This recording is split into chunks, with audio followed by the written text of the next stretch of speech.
I'm Macke, this is Sean. I'm at the most magical place on earth, a place that mixes $5 trillion of commerce every year in this country alone.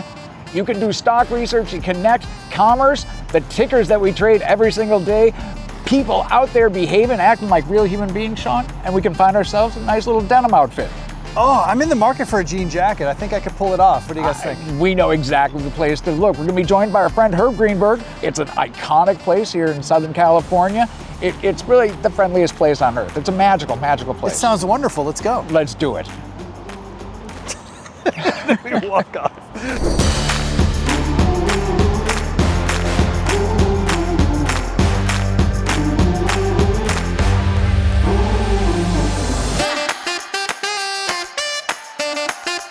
We're here. We're doing a little seasonal shopping at UTC. It's a Civic Miracle located just outside of San Diego in La Jolla. Gorgeous mall. Seriously, one of the most legendary malls on earth. We'll show you why. We're gonna get him a jean jacket. We're gonna find Herb some goods. I might get a Labubu doll. Who knows? We're gonna let the mall just kind of flow with us. Jeff, I gotta say, Christmas shopping in a mall where there's no roof. You and I are from the north. This feels weird. No, this is great. This is the way it's supposed to be. You will be stunned how fast you get used to it. Uniqlo. What is that? I don't know these stores. Uniqlo is a Japanese fast fashion t-shirt company. They make fairly cheap stuff. It's not actually fast fashion, meaning it's not really disposable. Zara, which is right across the way, is more disposable. But these guys spell probably the second largest amount, the second to the Gap in terms of just number of t-shirts in the universe that these guys churn out every single day. One of the best places on earth to buy a t-shirt. Let's check it out. Hustle around, let's check it out, see if we can find ourselves a t-shirt. Look at the flow of this place though, set up for bulk. Mass cash registers like you'd see at a Target or a Walmart, only it's got much more of kind of a gappy vibe. They build the racks up high so you can't tell just how huge it is. It's interesting that the registers are at the back of the store. Yep. I find that interesting. Is that normal in a mall? No, it's not normal in a mall, it's not normal here, but if you tried to put all the registers just in one spot at a store doing this kind of volume, you'd have this huge cluster mess right in the entryway of your store. No one's gonna enter. It's like, you know, it's just this huge line. It's a shit show. It looks like a terrible place to shop. This, on the other hand, is super inviting. And again, the obsession with displays. That's a well-run store. This is an end cap, super valuable real estate, super like, do I need some anklet-free socks? No, I don't. But if I did, I would buy like a zillion pair here because they're in stock and they're deep and it's beautifully lined up. Aesthetics, my man. Aesthetics. You guys just don't even know. Seriously, the number of people you have to have folding a place like this, it's constant. Constant. Because I'm the guy that goes in and unfolds shit all the time and just leave everything in a pile. But look at just how overpoweringly Gap-ish this is. This is like Gap on TRT and HGH and every steroid you can imagine. It's glorious. This is Don Fisher's wet dream. Don Fisher founded the Gap. I mean, stacks of t-shirts, perfectly folded. So they're doing Gap better than Gap. Kicking the shit out of Gap at doing Gap. This is what Old Navy would be.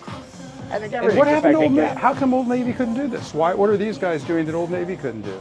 It's just a better, younger, more aggressive company with better execution.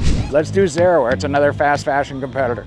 All right, so I've never heard of Zara. Tell me what the deal is here. Zara is about the 5th or 6th richest man in the world runs Zara. He's a Spanish man. They vertically integrated, and again, it's fast fashion. So these guys are going to fashion shows.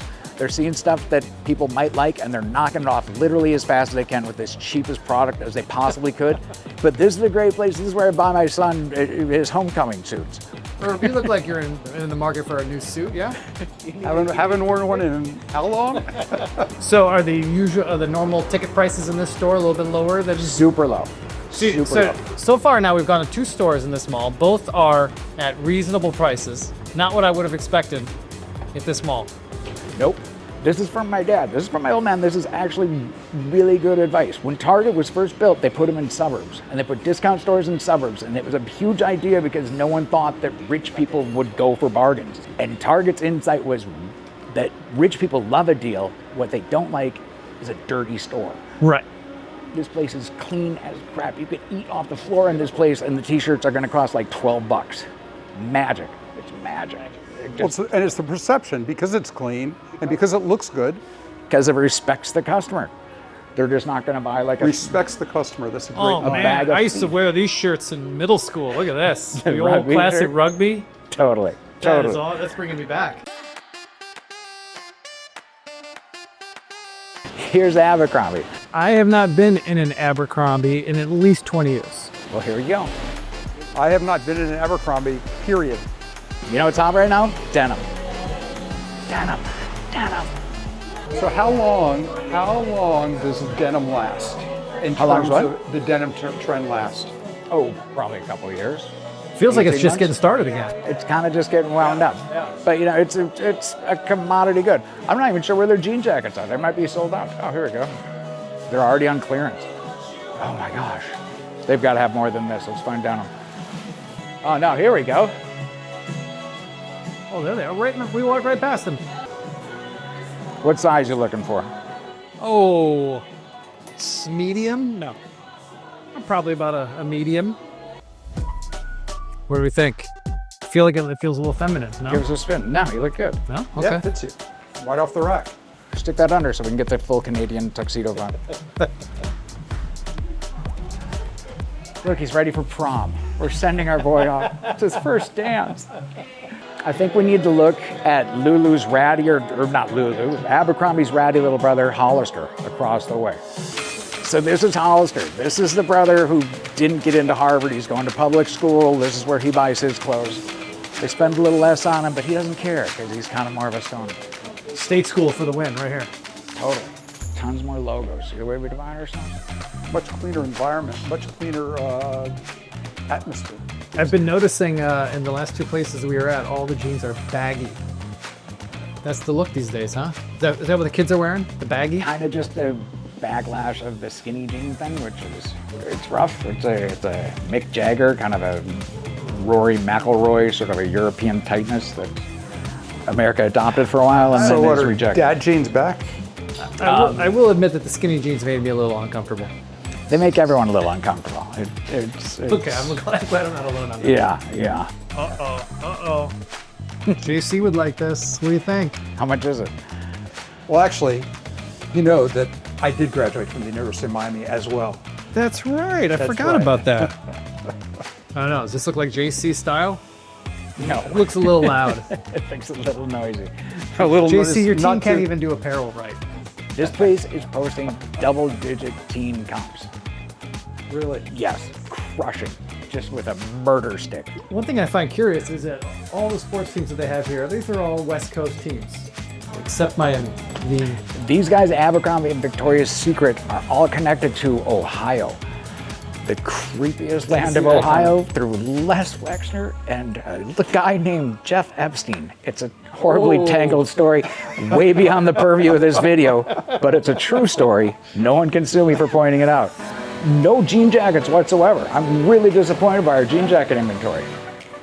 Maybe American Eagle will hook us up? American Eagle might hook us up. Let's check out Pop Mart. Have you guys looked at this stock lately? Which stock? Pop Mart. I have not been. I did not know this was publicly traded. What's the ticker for this one? It's trades in Hong Kong. Trades in Hong Kong. Okay. Trades really fast in Hong Kong. You're sold out forever. We're hoarding Christmas presents. The stuff I buy today, you'll buy from me on eBay for like 5x by Christmas. Let's load up.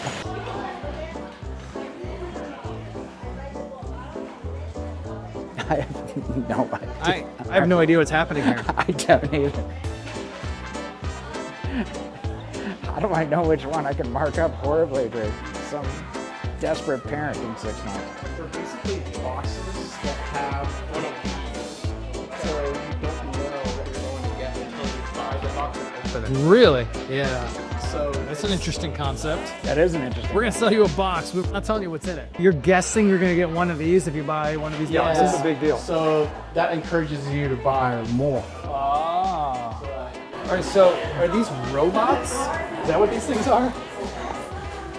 Wait, You're asking me? Powerpuff Girls Blossom. Okay. Yeah. I feel like I'm completely lost in this story. Do I know? So I don't know what this would be. It could be worth millions, though. This box says there's 6 designs.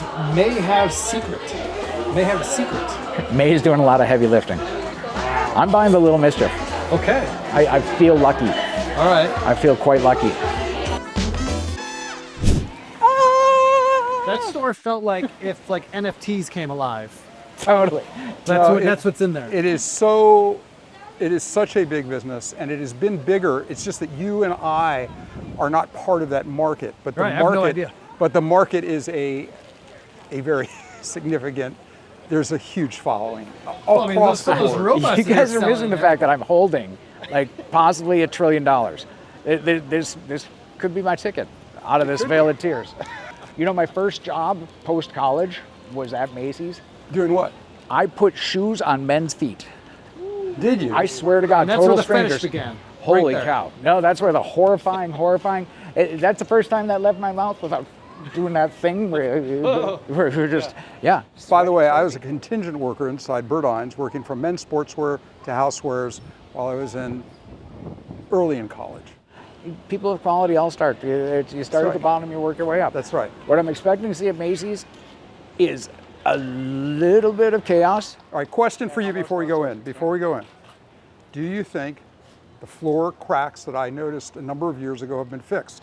Do you think the escalators still make that weird noise and are as dirty as they historically have been in this store? I've not been in the store for a long time, and what I also noticed last time I was here was the doors were not very smooth when they opened, and the glass was generally dirty. It's not dirty right now. So You are a victim of let's your see. standards, my man. That's right. The answer Now is notice the front. Notice the disappoint you in front. all that. Notice the front. Notice the front. This right looks here. like a low budget kind of discount store. This is what it Yeah, looks like. you cut back on SG&A and it comes out looking like this. Uh-oh, I see denim. Oh, medium. Medium. They seem to be cut generously. How's it look? It's not too short. That's the look, though. Yeah. They're like leather jackets. They don't go down as far as Yeah, almost. you don't want to be like a dad jacket. No, that fits. It's a good-looking jean jacket. Do a collar up? Are the kids doing collar up these days? Or I don't think so. I think the kids are putting the collar am I back. flashing back to the 80s? I think you're flashing back a little hard. I think this is a front runner. That's for sure the front runner. Yeah. We're going to make one more stop. Yeah, and then one we're more gonna stop. But we'll put this right here in the front of the rack. take Macy's upside surprise. It was, yeah. Like, right? I had low hopes when I looked at that door. It felt like we were walking into like a discount ghetto. yeah, a little bit. But it, yeah, A upside little surprise. bit, but Upside huge surprise. upside surprise. All right, so let me ask you about mall design here real quick. Uh-huh. This is my first time at this mall, and we've been walking around, and to me, I feel like I'm lost. Is that on purpose? Is that like the casino? You know how like when they get you in a casino, they want you to feel like you can't get out? I don't I think kind it's of feel intentional. that way here. Not at this place. There actually depends on the mall company. Simon Property Group has ruined some of the most iconic malls in the United States, including Southdale, Minnesota, which was the first entirely enclosed mall. That was bought by Simon, and they just kind of tacked stores on the outside. And so there's very much a you're never going to find your car again because you just kind of go out of the parking ramp and it's outside of a bathroom and 2 unidentifiable stores. You literally can't find your way out. Yeah. This place, it's all about the flow. They're trying to get you to park over here because this is the higher end real estate. Macy's is a little bit on the lower end. Nordstrom is on the higher end. They want you to park in between these 2 spaces and kind of flow the traffic that way. The street's bigger there, and so the exit works out really well. They shifted the center of gravity from this mall all the way from the other side. This place was totally rebuilt. So what you guys are telling me is that the mall is not dead, even though a lot of people say that. Not here on a Saturday or Sunday. Right. I mean, well, look, it's a It's Wednesday. a Wednesday. There's a lot of Wednesday at 3. We came here literally, this should be the dead hours. Look at the traffic at Apple. Yeah. Unbelievable. What the sweet hell is going on here? That store does like $7,000 a square foot, Yeah.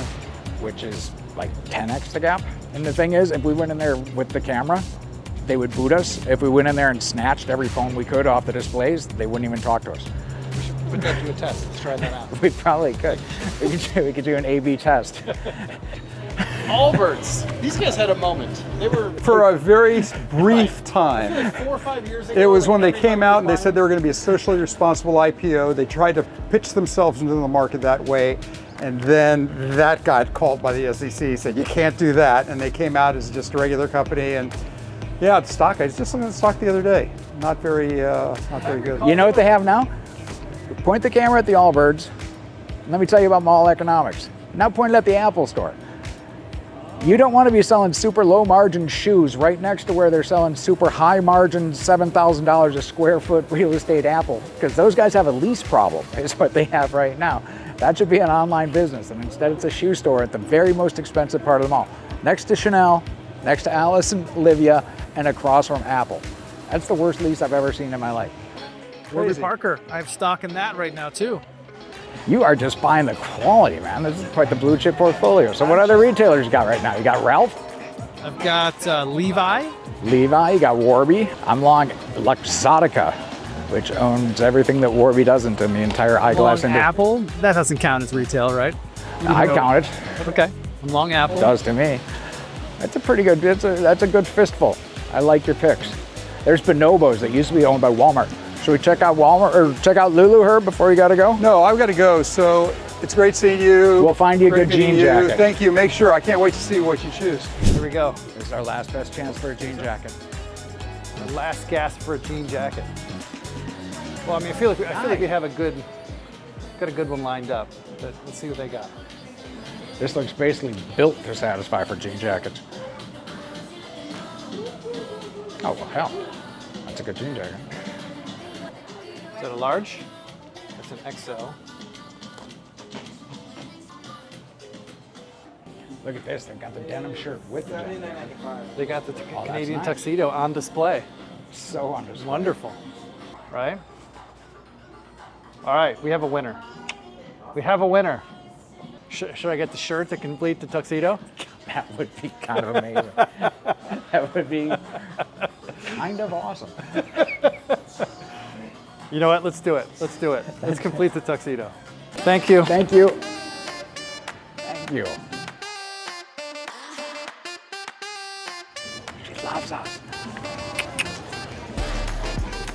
All right, I think we should head up to 5 and do our big box stores before we get hammered on traffic.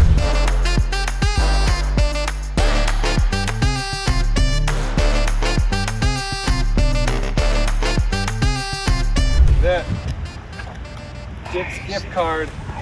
Think I could use this here? $50 from coaching basketball. It's amazing. And they just do tons of merchandise. And again, this whole space was written off as dead. Dick's is one of the few retailers that just became a much, much better retailer during COVID. It's just by far. They rejiggered the whole store, kind of came up with an online, offline presence that made sense. So is Dick's a good place to buy shoes, running shoes? It's an amazing place to buy running Yeah? shoes. They sell a ton of running shoes.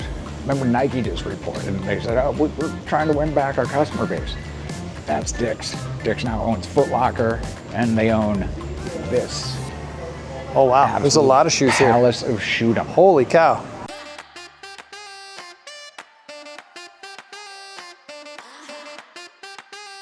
All right, Sean, the next stop is Target. My old man used to run the place, but that was 25 years ago, so we don't even need to get into it. What we're looking for at Target, though, is clean.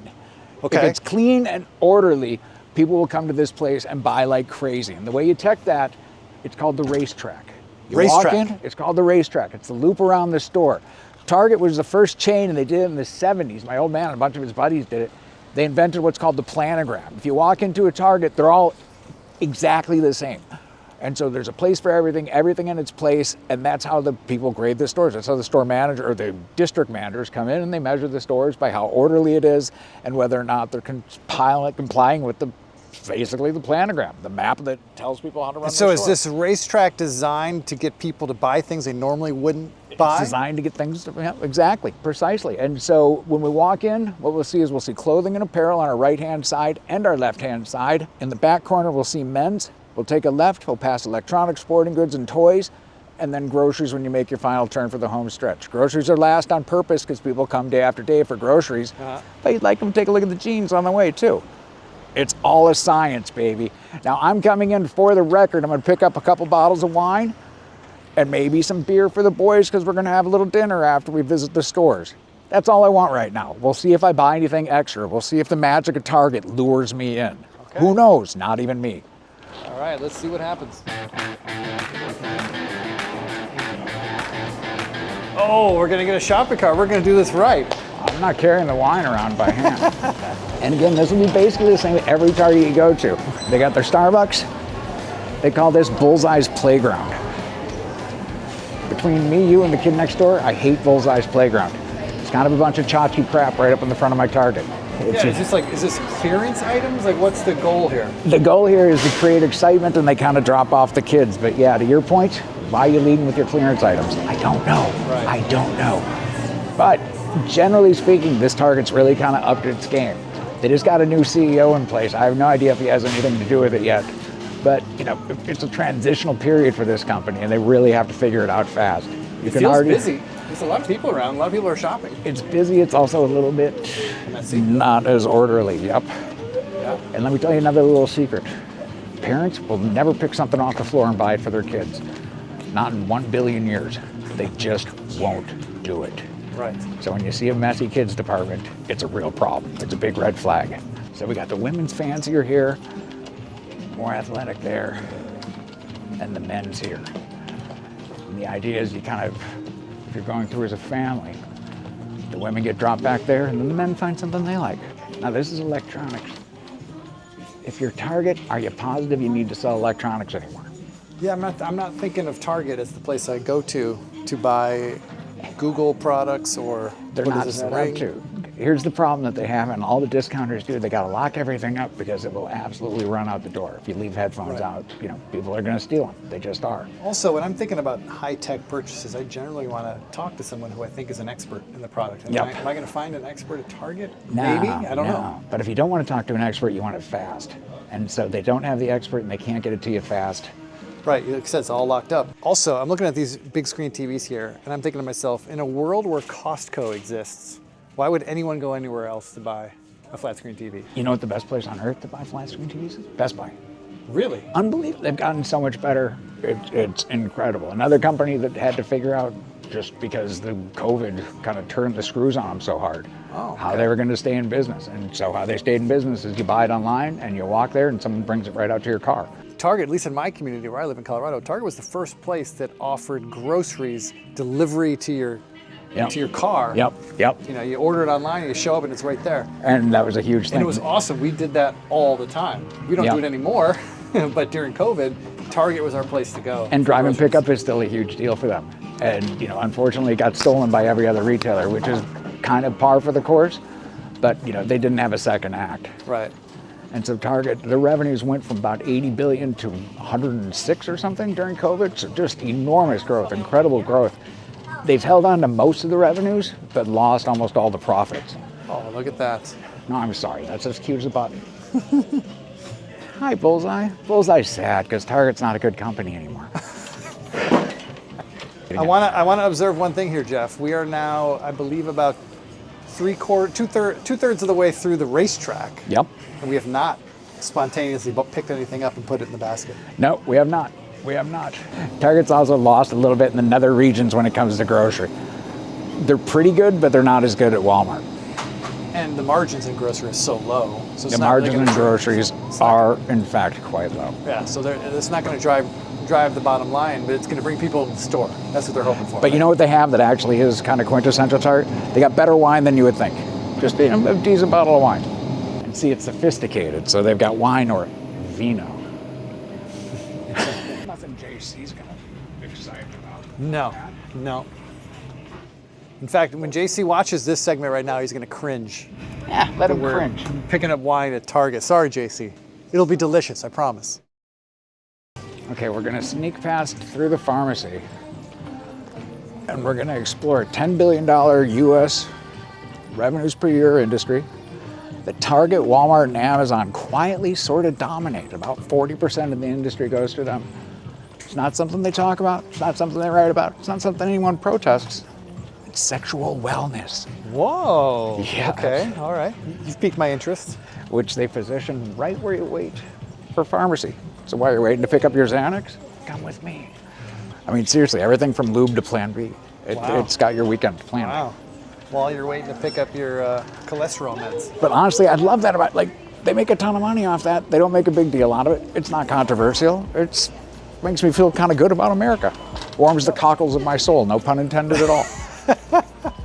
So Sean, we're back from the mall. Fantastic, productive, constructive, Learned a lot. exciting day. We learned a lot. We laughed. We cried. It became a part of us. What store impressed you the most? What was the biggest upside surprise? The upside surprise for sure, hands down, was Macy's. Really? Yeah. Because yeah, fair. we went into it with low expectations. Very low. The entrance was pretty drab. Pretty dodgy. Yep. Right? Like the doors were just kind of like Not great. dirty and Yeah.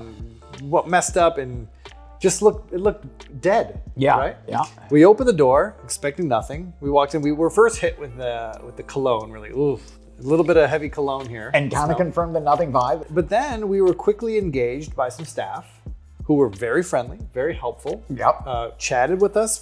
So the store was a great experience, I thought. Everyone's super helpful. And for a while, I was looking for a jean jacket, and we'd already been to 4 other places before we got there. And that was the leading candidate for the jean. We ended up going with another one, but for a while we were like, hey, Macy's had the best selection. And in fairness, that's kind of Macy's raison d'etre, right? Like if you're going to the mall with a vague idea, I would like to buy a jean jacket. That's a perfect case study. You can spend a lot of time on the internet, but truthfully, you want to try it on. Right. You want to see how it fits. There's really no substitute for that tactile sort of, I need to feel it and see it. And that's the entire reason that department stores are still a thing. Long the stock, super annoyed, more so now that I went there because that's where he ended up buying the jean jacket. Yeah. But they had a lot of products that was good. Well depth. organized. Again, and in retail, it's so hard to hire people that are actually enthusiastic and willing to Sure, talk. I yeah. mean, we're great looking men and we've established that. There's a certain charisma there that you can't substitute. But that doesn't change the fact that if people hate their job, they're going to treat it like crap anyway. Right, and for sure. Felt engaged, felt like they actually cared about finding something you wanted and walked out of there with good Yeah. product. And to me, that was the upside surprise. What did you think of the cars? What did you think of the automobiles over there? I thought, Because I might buy one with whatever this Labubu is. so we saw a couple of really cool things. I myself went into the Lucid car dealership and checked out the Lucid. It's like a high-end Tesla. Yeah. Really cool, really sleek. And then later on, we were just kind of walking through the mall and they had like a little display kiosk in the middle of the mall with a car there. And it was a car made by Sony in partnership with Honda. They told us all about the car. We got to sit in it and man, they had like a movie screen in there where you could watch a movie and the sound was Bonkers. oh, I mean, it was bone rattling sound. It was great.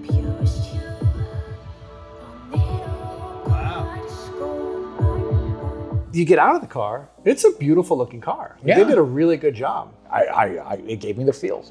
It gave me the feels. That's what they were going for. So let's unpack our Labubu. And let's see, this is gonna make someone, Oh, now you got to open a bag. maybe a reader. I don't even know what I'm hoping for, except for something rare and magical. I'm hoping for a Raiders of the Lost It Ark. might be like- all of those things, but you won't even know because